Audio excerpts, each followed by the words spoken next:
안녕하십니까. 대한바른자세연구회 이형석입니다. 오늘은 50견 중에서 팔을 뒤로 올리기가 불편한 사람들에 대한 해결법을 알려드리도록 하겠습니다. 이 경우의 방법도 팔법의 기법 중에서 조체법으로 하는 겁니다.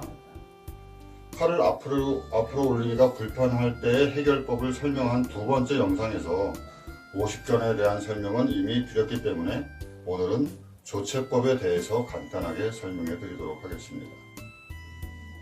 우리 몸의 근육은 어떤 동작을 할 때 수축과 이완을 반복하죠.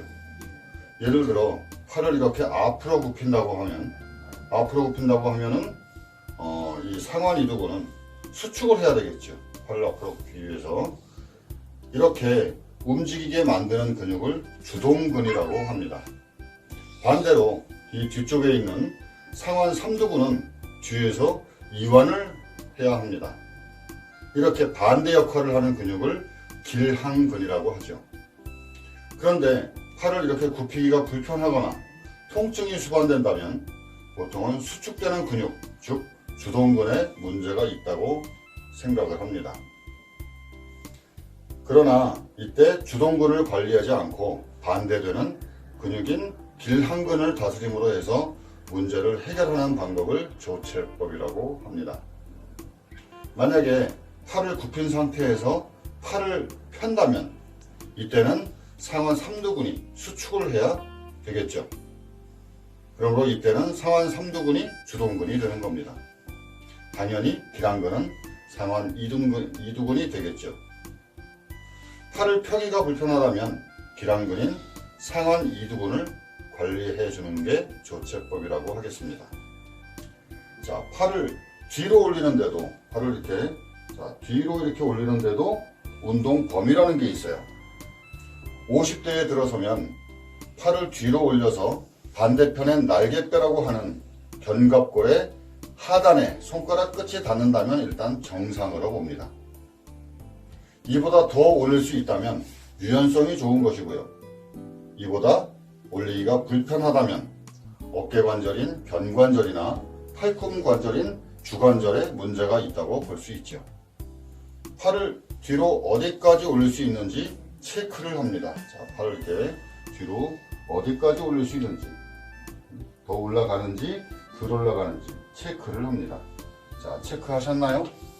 그럼 팔을 아래로 내린 상태에서 뒤로 반대손으로 불편한 팔의 손목을 잡습니다.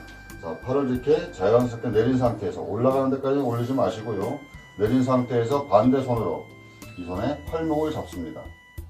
이 오른손은 안 올라가던 손은 밑으로 이렇게 둥글게 아래 옆쪽으로 둥글게 밀어주는 힘을 써야 하고요. 이 손목을 잡은 손목으로는 팔이 움직이지 못하도록 제지를 시켜주는 겁니다. 3초간 3회를 하시는 거예요. 자, 한번 해보겠습니다. 자, 이 손은 밀어주고 아래로 이렇게 밀면은 효과가 없고요. 아래 옆 둥글게 미는 겁니다. 해보겠습니다. 시작. 하나, 둘, 셋, 놓으세요. 자, 15호 한번 하시고 똑같이 발을 잡고 자, 다시 또 밀어줍니다. 시작. 하나, 둘, 셋, 놓으시고. 자, 한 번 더 합니다. 자, 다시 잡은 상태에서 미세요. 하나, 둘, 셋. 자, 이렇게 놓으시고 다음에 어깨를 부드럽게 한번 풀어준 다음에 뒤로 이렇게 쭉 올려보면은 아까보다 좀 더 높이 올라가는 팔의 모습을 느낄 수가 있을 겁니다. 처음과 비교해 보세요. 차이가 나죠? 팔을 뒤로 올리기가 불편한 것은 앞으로 올리기가 어려운 경우보다 어렵습니다. 해결 방법이 시간이 좀 걸릴 수는 있지만 하루 3회를 반복해서 꾸준히 하시면 변화되는 모습을 느낄 수 있을 거고요. 며칠 하시면 분명히 차이 나는 점을 느낄 수 있을 겁니다. 자, 오늘은 팔이 뒤로 올라가지 않는 때의 방법에 대해서 설명해 드렸고요. 다음에는 다른 방법을 가지고 다시 뵙겠습니다. 안녕히 계십시오.